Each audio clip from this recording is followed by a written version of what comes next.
Welcome back to Hacking D&I, Conversations in Diversity and Inclusion. I'm Elizabeth Lane. And I'm Denise Hummel. Today we're talking about some objections that we frequently hear in our line of work. Namely, how does diversity and inclusion work not impact the talent quality of an organization?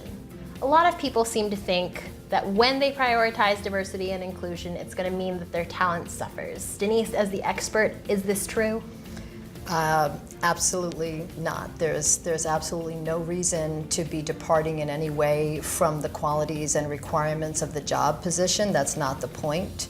Using diversity as an extra qualification in terms of balancing teams and organizations is just that. It's an additional qualification, but in no way is it meant to reduce the quality of the candidate or the talent that's being acquired by the organization.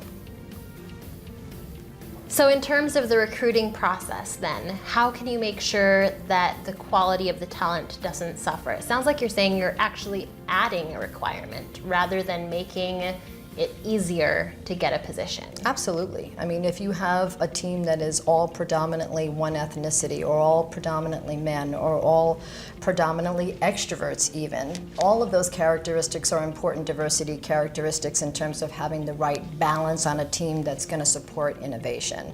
So part of this, of course, is visible diversity, and part of it is cognitive diversity, and part of it is even maybe functional diversity in terms of the kinds of talents that a person is bringing to the table or the life experience that they're bringing to the table. But they're all equally important. It's just that the baseline, which is the actual technical requirements of the job, should not change in any way, shape, or form. And in that way, you're safeguarding the quality of the talent and having the right person in the right position. So what can a company do to make sure that they're extracting the maximum ROI from their diverse talent?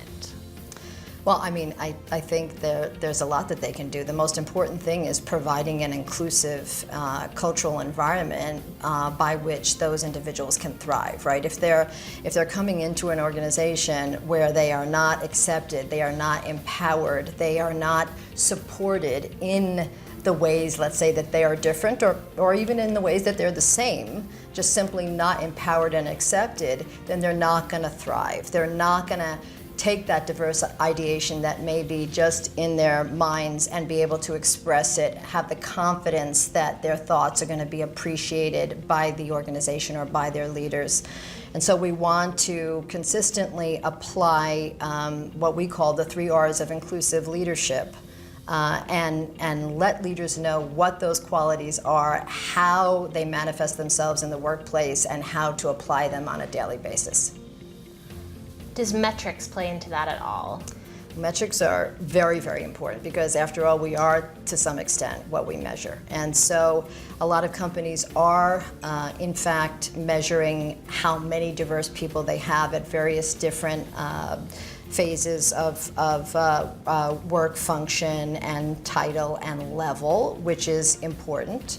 But it's by no means the only important factor. We need to know exactly when we're losing diverse candidates. So are we losing them at the resume stage, the interview stage? Are we losing them at onboarding? Are we losing them within the first 90 days of integration into a company? Are we losing them at performance evaluations? These are all critical moments in the talent pipeline that we can actually be measuring, and there is much more. And metrics, the right metrics, the metrics that matter, are unbelievably important to track and are indications of whether or not we're going to reach our goals in terms of our diversity and inclusion initiatives. That's great. Thank you. Check out our webinar on which metrics are the metrics that matter so that you can learn how to maximize the business ROI of your diverse talent and make sure that inclusion is part of your company. Looking forward to the conversation. Thanks, Elizabeth. Thanks, Denise.